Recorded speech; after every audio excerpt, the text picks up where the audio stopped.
Hello students, welcome to पढ़ लेना। और आज मैं कराने जा रहा हूँ आप लोगों को नरेटिव पैराग्राफ, जिसको बेसिकली स्टोरी राइटिंग भी कहा जाता है।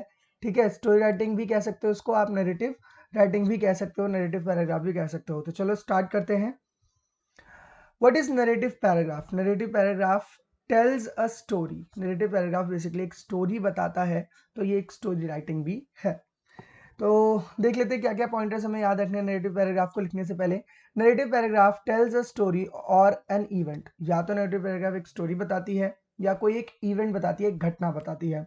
It could be a tale, ये एक टेल हो सकती है, एक नॉवल हो सकती है, an account of one's life, या फिर किसी के लाइफ का एक अकाउंट हो सकती है, एक एक्सपीरियंस हो सकती है।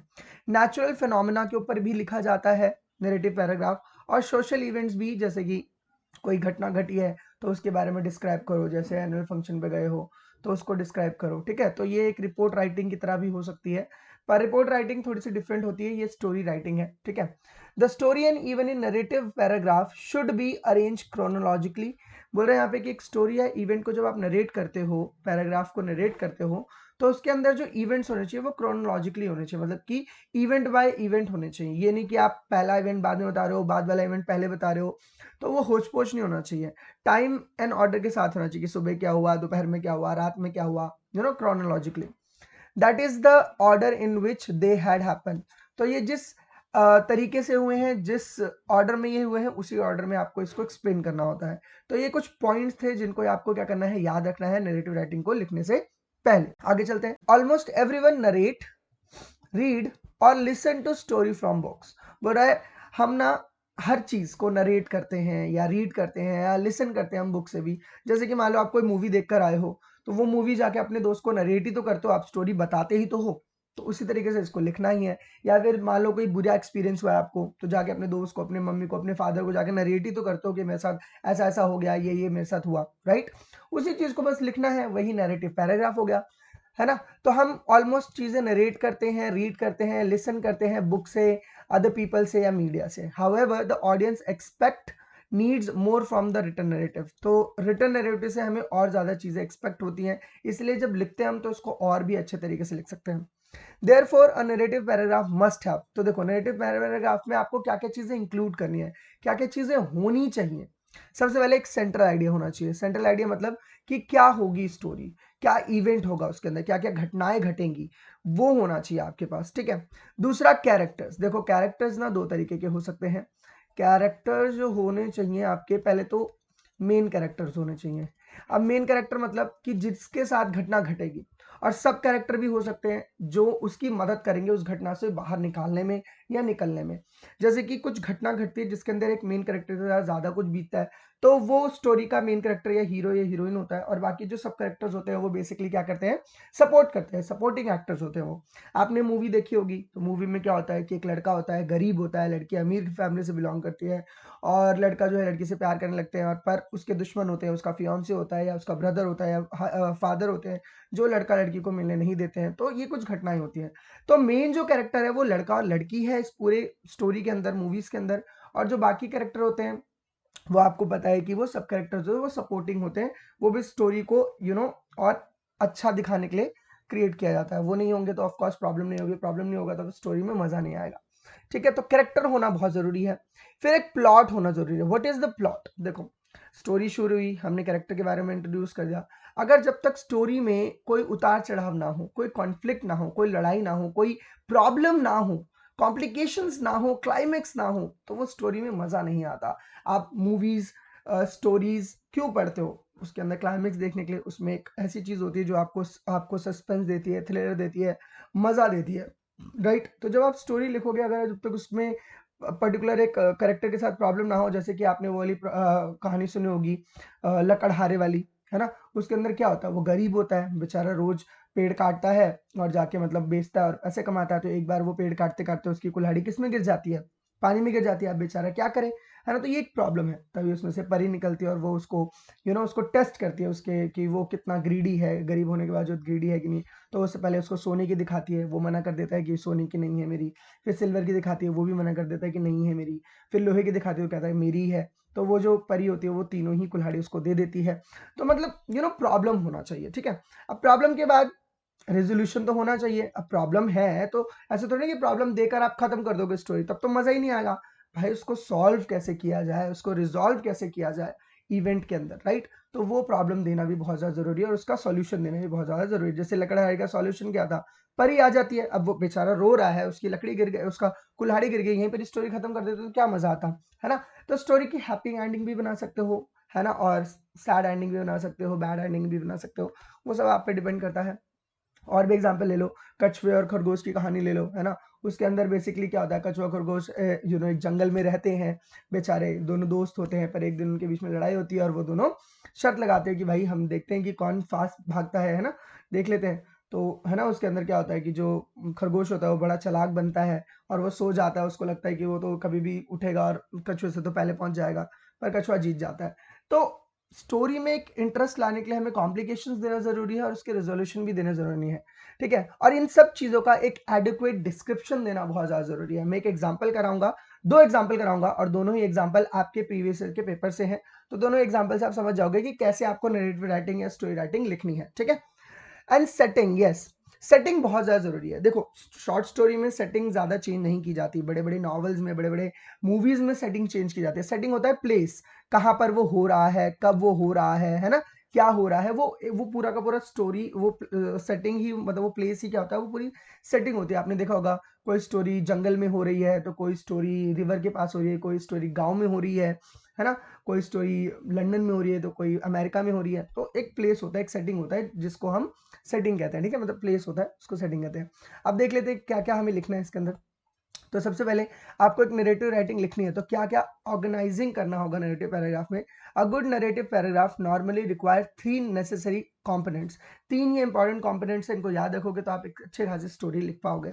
Background information, of course character के बारे में आप बता रहे हो तो आप डायरेक्टली कैरेक्टर के बारे में बताओ, उसका थोड़ा सा बैकग्राउंड इन्फॉर्मेशन दो। जैसे कि आप कोई स्टोरी बना रहे हो, जैसे हम लकड़हारे की बात करते हैं, लकड़हारे में आप, मैं ऐसे डायरेक्टली थोड़ा बताता हूँ कि लकड़हारा गया लकड़ी काटने और उसका वो कुल्हाड़ी गिर गया, नहीं। लकड़हारा गरीब था, वो एक ऐसी फैमिली से बिलोंग करता था जहाँ पे उसको पैसे कमाने पड़ते थे बहुत ज़्यादा, लकड़ी बेच बेच के, सो दैट कि अपने घर की देख रेख कर सके, खाना खा सके, 2 वक्त की रोटी मिल सके उन्हें, राइट? तो बैकग्राउंड इन्फॉर्मेशन देना बहुत ज़्यादा जरूरी है। फिर स्टोरी और इवेंट पूरी समरी कि कैसे कैसे वो स्टोरी आगे बढ़ी, क्या क्या प्रॉब्लम्स आए, फिर प्रॉब्लम में क्या क्या दिक्कतें हुई। एंड द कंक्लूजन, कंक्लूजन में आपको वही बताना है कि कैसे वो रिजॉल्व हुआ, ठीक है? और स्टोरी में हैप्पी एंडिंग है या सैड है। तो स्टोरी को डायरेक्टली हम कैसे लिखते हैं, तो मैं एक फॉर्मेट, सिंपल सा फॉर्मेट है इसका। सबसे पहले आपको टाइटल लिखना होता है, ठीक है? और टाइटल के बाद अपना बॉडी बनाना शुरू कर देना है आपको, ठीक है? बॉडी में आप कितने भी पैराग्राफ बनाओ, मैक्सिमम टू मैक्सिमम मैं कहूंगा कि 3 पैराग्राफ बनाना, ठीक है? उससे ज्यादा मत बनाना, या 4 बना सकते हो, ठीक है? 4 पैराग्राफ भी इजी होता है, ठीक है? अ, अब देखते हैं एग्जाम्पल। ये 2 एग्जाम्पल हैं जो बेसिकली आपके ही पिछले साल के पेपर में आए थे, तो देख लो, समझ आ जाएगा कैसे स्टोरी लिखनी है। बस याद रखना, स्टोरी के अंदर सेटिंग होनी चाहिए, प्लॉट होना चाहिए और कैरेक्टर्स होने चाहिए, एक प्रॉब्लम होनी चाहिए, प्रॉब्लम को सॉल्व करना होना चाहिए। बस इससे ज़्यादा कुछ नहीं होता है। तो चलो स्टार्ट कर दें। और एक और बात, स्टोरी को हम हमेशा पास्ट टेंस में लिखते हैं, ठीक है? तो पास्ट टेंस आपको अच्छे से आना चाहिए। पास्ट टेंस में क्यों? क्योंकि स्टोरी जो भी होता है वो एक एक्सपीरियंस होता है और ऑलरेडी वो चीज़ हो चुकी है, घटना घट चुकी है, तो पास्ट टेंस में लिखी जाती है, ठीक है? शुरू करते हैं। Right a story in about 150 to 200 words narrating an incident which change your perspective about someone or something. Remember to give your story a suitable title. Ensure that there are enough dialogues between the character. तो इसमें बोला है कि एक ऐसी story लिखनी है जिसके अंदर मुझे एक ऐसा इंसिडेंट लिखना है जिसने मेरे सोचने का तरीका चेंज कर दिया हो किसी के टूवर्ड्स या किसी एक सिचुएशन के टूवर्ड्स। और इसके अंदर मुझे एक टाइटल भी देना है सूटेबल, और मुझे कुछ डायलॉग्स भी इसके अंदर डालने हैं। तो डायलॉग्स भी मैंने आपको फर्स्ट टर्म में शायद कराए थे, नहीं कराए थे, आई डोंट नो। नहीं कराए थे तो करा दूंगा। डायलॉग राइटिंग में कुछ नहीं होता है, बस 2 या 3 कैरेक्टर होते हैं, वो आपस में बातें कर रहे होते हैं रिलेटेड टू द स्टोरी, ठीक है? तो देखते हैं यहाँ पे मैंने क्या लिखा है। तो इसके अंदर मैं लिख सकता हूँ माई, इसका टाइटल लिख सकता हूँ माई लविंग फादर, ठीक है? ये टाइटल मैं दे सकता हूँ, ठीक है? My father use to work as a diamond worker in Surat. तो मैंने स्टोरी स्टार्ट किया मेरे फादर से कि मेरे फादर जो थे वो डायमंड वर्कर थे सूरत के अंदर। The life of the diamond worker was not easy eight the time. उस समय जो डायमंड वर्कर हुआ करते थे उनकी जो लाइफ होती थी वो बिल्कुल भी ईजी नहीं होती थी। Before 4 or 5 months my father was fired from the job. पर कुछ ही दिनों के मतलब 4 या 5 महीने के बाद मेरे फादर को जॉब से निकाल दिया गया। After that he had started selling chocolates. उसके बाद मेरे फादर चॉकलेट सेल करने लगे टू शॉपकीपर्स, मतलब शॉपकीपर्स को जा जाके चॉकलेट सेल करते थे। My date of birth is 13 August and I was very happy because I will get chance to give chocolates to my classmates. मैं बहुत खुश था कि मेरे फादर चॉकलेट का काम करते हैं तो मुझे चॉकलेट मिलेंगी जिसको मैं अपने स्टूडेंट अपने सारे के सारे क्लासमेट्स को चॉकलेट बांटूंगा अपने बर्थडे पे। मैं बहुत हैप्पी था। I was under the blanket just about to sleep. मैं बस सोने ही जा रहा था एक रात को, about to sleep, when my father came home from work. और तभी मेरे फादर जो है वो काम से घर आते हैं और मैं सोने ही जा रहा था। मदर मदर का डायलॉग है, tomorrow is Jaydeep's birthday so give me a bag of chocolates. तो मेरे मदर ने बोला कि कल मेरे बच्चे का बर्थडे है तो एक पैकेट क्या दे दो, आप चॉकलेट्स दे दो। तो फादर बोलते हैं I can give you but, मतलब यहाँ पे वो क्या कर रहे हैं, बहुत ज्यादा मतलब वो रिस्ट्रिक्शंस के साथ बोल रहे हैं। तो मदर बोलते बट व्हाट, क्या क्या आप नहीं देना चाहते? तो फादर बोलते one bag of chocolate will cost me my 1 week earning. वो बोलते कि अगर मैं एक बैग ऑफ चॉकलेट दे दूं तो पूरे एक हफ्ते का पैसा नहीं आएगा घर के अंदर, तो एक हफ्ते का पैसा चला जाएगा। माई मदर स्टार्टेड क्राइंग। तो काफ़ी इनकी बैड कंडीशन है, यहाँ पर देख सकते हो। My mother started crying. मेरी मदर जो है रोने लगती हैं। I was listening to them. मैं ये सारी कॉन्वर्जेशन सुन रहा होता हूँ। I was only 11 years old at the time. मैं बस 11 साल का था। I didn't have much understanding of life. मुझे ना इतनी ज़्यादा अंडरस्टैंडिंग नहीं थी लाइफ की कि क्या लाइफ में होता है, कैसे होता है, क्योंकि मैं बहुत छोटा था। But at that night I couldn't sleep. पर उस रात मैं सो नहीं पाया अच्छे से। I cried a lot. मैं बहुत रोया। I started thinking that my father had not made 50 rupees. मैं ये सोचने लगा कि क्या मेरे फादर 50 रुपए भी नहीं कमा पा रहे हैं ढंग से। In the last week whereas my school fee is 90। मतलब एक वीक में मेरे फादर 50 रुपीज नहीं कमा पा रहे हैं और मेरे स्कूल की फीस 90 रुपीज थी। He is working whole day. वो पूरे दिन काम करते थे। Selling chocolates on cycle. Cycle पे जा जाके चॉकलेट सेल करते थे। Coming home at night. रात को घर लेट आते थे। Only for his family. वो भी अपनी फैमिली के लिए इतना काम करते थे, इतनी मेहनत करते थे। सबके फादर करते हैं, हमें अंडरस्टैंडिंग होनी चाहिए, ठीक है। This incident had change me a lot. इस इंसिडेंट ने मुझे बहुत ज़्यादा चेंज कर दिया। I started working at local vada pav shop. मैं वड़ा पाव के शॉप पे काम करने लगा as a dish cleaner. Dish cleaner मतलब कि मैं वहाँ पे जाके साफ करता था, क्लीनिंग करता था। Where I use to get 10 rupees. मैं वहाँ 10 रुपये कमाता था फॉर होल डे, पूरे दिन का। But still I was happy because I can cover my school fee in just 9 days. 9 days में मैं अपने पूरे महीने की स्कूल फी भर सकता था, तो मैं बहुत हैप्पी था। My father and I both share difference opinion. Of course एक जनरेशन गैप होता है, तो बेटे और पापा में या बेटे और पेरेंट्स के अंदर जो होते हैं वो डिफरेंस होते हैं ओपिनियन को लेके, इन ईच मैटर, हर एक मैटर को लेके। We argued a lot but at that end, हम आर्ग्यू भी करते थे, मतलब बच्चे जो होते हैं वो पेरेंट्स से आर्ग्यू करते हैं, but at the end I do what he says. मैं वही करता था जो वो कहते थे। Because he might be wrong but he had done hard work to keep his family happy. हाँ, वो गलत हो सकते हैं कहीं ना कहीं, पर उन्होंने बहुत मेहनत की है अपनी फैमिली को हैप्पी रखने के लिए। I never take a chance from I never take a change from small vendors. मैं छोटे छोटे वेंडर से कभी भी पैसे वापस नहीं लेता, जो मैं पैसे देता हूँ चेंज वापस नहीं लेता। एंड रिक्शा ड्राइवर से मैं नहीं लेता वापस पैसे आफ्टर द इवनिंग, जब इवनिंग हो जाती है तब। Because I know when what it feels when your father come home late after a hard work। क्योंकि मुझे फील है, मुझे बहुत एहसास है कि जब आपके फादर बहुत हार्ड वर्क करके रात में लेट आते हैं तो कितना बुरा लगता है। And I never celebrated my birthday because equivalent money spend on cake can fill empty stomach of some family. मैं कभी भी अपना बर्थडे नहीं मनाता, क्योंकि जितना पैसा मैं अपने बर्थडे पे खर्च करूंगा उतना ही पैसा मैं किसी एक गरीब फैमिली को खिला सकता हूँ। उनका एक दिन का खाना हो सकता है या एक हफ्ते का खाना हो सकता है। I never waste food on my plate. मैं कभी भी खाना भी कभी भी मैं वेस्ट नहीं करता। I eat everything. I don't have any food preferences. मैं हर एक चीज़ खा लेता हूँ, किसी भी कंडीशन में, कैसे भी मैं कुछ भी खा लेता हूँ, क्योंकि ऑफ कोर्स मेरे कोई प्रेफरेंसेस नहीं है और मुझे प्रेफरेंसेस रख के कोई फायदा भी नहीं है। I value money. मैं पैसे की बहुत अहमियत करता हूँ। For my family I book AC train and flight ticket but I travel in sleeper and general class. मैं हमेशा अपनी फैमिली के लिए एसी ट्रेन या फ्लाइट टिकट बुक करता हूँ, पर मैं हमेशा जनरल क्लास में ही सफ़र करता हूँ, वन एवर द पॉसिबल, जब भी पॉसिबल होता है। This might be small thing for somebody. ये लोगों के लिए छोटी चीज़ होगी, but this made me mature at very young age. पर लोगों के लिए बहुत छोटी चीज़ होगी, पर मेरे को इसने छोटी सी उम्र में ही एक मैच्योर पर्सन बना दिया। तो ये पॉइंट ऑफ व्यू मेरा चेंज हुआ। तो आपको स्टोरी समझ आई होगी, आई होप, ठीक है, आपको अच्छा लगा होगा, ठीक है। नेक्स्ट देखते हैं, नेक्स्ट क्वेश्चन क्या है। Your team has been asked to put up a play on for annual function, आपकी टीम को एनुअल फंक्शन पे एक प्ले करना है। You have been assign to write a story, आपको एक स्टोरी लिखनी है on which the script will be based, जो प्ले होने वाला है उसका स्क्रिप्ट इसी स्टोरी के ऊपर होने वाला है। बिगिन लाइक दिस, आपको स्टोरी को इस तरीके से स्टार्ट करना है। Raju woke up early and he was excited about, तो चलो स्टोरी को लिखते हैं। बेसिकली इस लाइन से आपको एक ऐसी स्टोरी बनानी है जिसके ऊपर स्क्रिप्ट होने वाला है उस प्ले का, जो एनुअल फंक्शन में परफॉर्म किया जाएगा। ठीक है, आई होप क्वेश्चन आपको समझ आया हो। शुरू करते हैं आंसर को। राजू वोक अप अर्ली, वही लाइन है जो हमने यहाँ से ली है। He was excited about his first day of school, Raju early उठता है और वो बहुत एक्साइटेड है अपने फर्स्ट डे ऑफ स्कूल के लिए, स्कूल जाने के लिए तैयार है वो। Raju belong to a poor family, Raju जो है वो पुअर फैमिली से बिलोंग करता है। His family can't afford his education but Raju loved studies, उसकी फैमिली जो है वो एजुकेशन को अफोर्ड नहीं कर सकती है, स्कूल को अफोर्ड नहीं कर सकती है, पर राजू को बहुत पसंद है पढ़ाई लिखाई करना। He often desire to go to school but he had to work to meet the ends, तो बेसिकली स्कूल जाने का मन करता है बहुत ज़्यादा, पर उसको वर्क करना पड़ता है सो दैट कि उसके दिन जो है दिन सही जाए, मतलब 2 वक्त की रोटी उसको नसीब हो। One day his mother asked Raju to come along with her and help her in her work, वो एक दिन क्या होता है कि उसकी मदर जो है राजू से बोलती है कि चलो मेरे साथ मेरे काम पर और मेरी मदद करना काम पे। His mother was very very hard working lady, उसकी मदर बहुत ज़्यादा हार्ड वर्किंग लेडी है।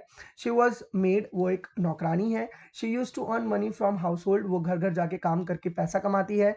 That was asked and paid for, मतलब उससे पैसा मिलता है उसको।